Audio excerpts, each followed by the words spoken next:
This video is not for the faint of heart, but sometimes the darkest stories are needed. Not for shock, but for understanding. Because evil doesn't always come screaming. Sometimes it smiles, holds you in its arms, and lives next door. When police officers walked into a house on a quiet street in Lower Providence, Pennsylvania, they were expecting a routine call, an unconscious child. But what they saw turned their understanding of human cruelty upside down. Lying on the floor was a baby, a 10-month-old girl.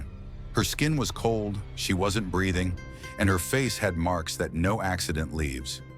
What started as a routine rescue turned into a criminal case in a matter of minutes, which would later be dubbed one of the most horrific in the history of the county. This girl's name is Zara Skruggs. She lived for only 304 days, and she ended up in the very place that should be the safest place for a child, home, with her own father. Austin Stevens was, at first glance, an ordinary young man.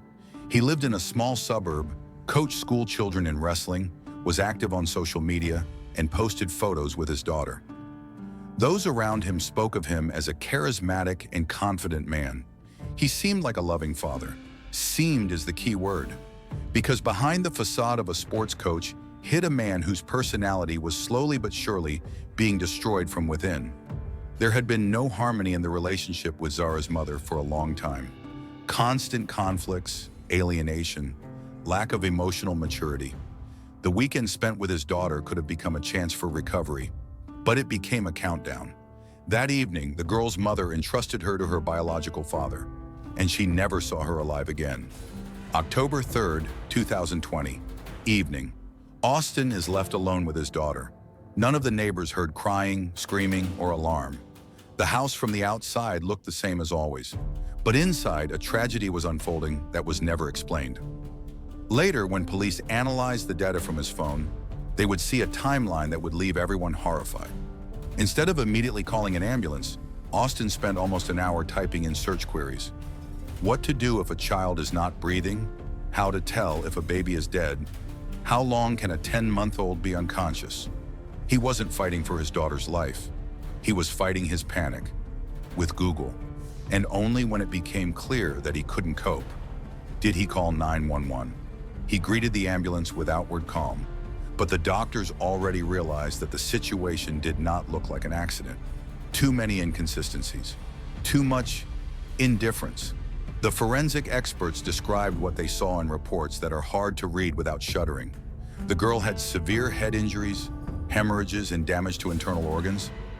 All of this ruled out a fall, a blow, or an accidental injury. All of this pointed to one thing: violence had been committed against her, cruel, merciless, and deliberate. For the police officers, this became a personal point of no return. Some of them later admitted this was the most traumatic call in their careers. The crying of a mother standing behind a fence with yellow tape and the body of a baby in a black bag is an image that you will not forget. The police acted quickly. Within 24 hours, Austin was arrested. Traces of blood were found on his clothes that matched the tests on the child's body. His story was muddled in detail, and digital evidence, messages, deleted photos, Google queries became key to building the case. Investigators reconstructed the chain of events: intense outbursts of rage, uncontrollable emotions, the moment when control was lost. Austin had not simply made a mistake. He had crossed the line, deliberately. Forensic psychologists began to draw up a portrait of the accused. There was no clinical diagnosis of psychosis. He was not a drug addict. He was not mentally ill, but he was emotionally unstable, infantile, aggressive in a confined space. For him, a child's cry could be not a cry for help, but a signal of irritation. He did not know how to cope with frustration. His personality could not withstand the pressure, and the child became a target. Such people do not shout in the street, do not frighten passers-by. They drive a car, do shopping, play ball. But inside them there is emptiness. And if no one notices, if no one asks questions, it will spill out one day. and the consequences will be irreversible. The Austin Stevens trial was more than just a legal case. It was a public outcry of pain and bewilderment. The prosecution presented irrefutable evidence: digital traces, medical reports, biological analysis, contradictions in his testimony. Everything lined up into a single, terrible, but logical picture. Austin not only did not try to prevent the tragedy, he deliberately delayed the moment of help. He tried to understand the situation, not with the help of a father's instinct, but with the help of a search line. The courtroom was full: journalists, activists, neighbors, strangers. They all looked at the man who behaved calmly, sometimes even indifferently. No tears, no remorse, just an empty look, as if what was happening concerned anyone but him. Some noted that his face did not change either when the expert's conclusion was announced or when the emergency call was played back. The judge paused after reading the verdict, and he added, "This case is beyond excuse. There is no room for doubt." Austin Stevens was sentenced to life in prison without parole. He will spend the rest of his life behind bars, without the right to leave, without a chance for forgiveness. But even such a verdict did not bring relief to the courtroom. Because justice is not always a consolation. It may be necessary, it may be the law, but it does not bring back childhood. It does not heal a mother, and it does not bring back the breath of a girl whose life lasted only 10 months. This case became a reminder of how fragile the line between normality and disaster is. Neither neighbors, nor friends, nor colleagues saw him as a threat, and yet he caused harm that cannot be measured in words. We live in a society where appearances are often more important than substance, where we trust out of habit, where we are afraid to interfere in someone else's family. But perhaps this is the root of the problem.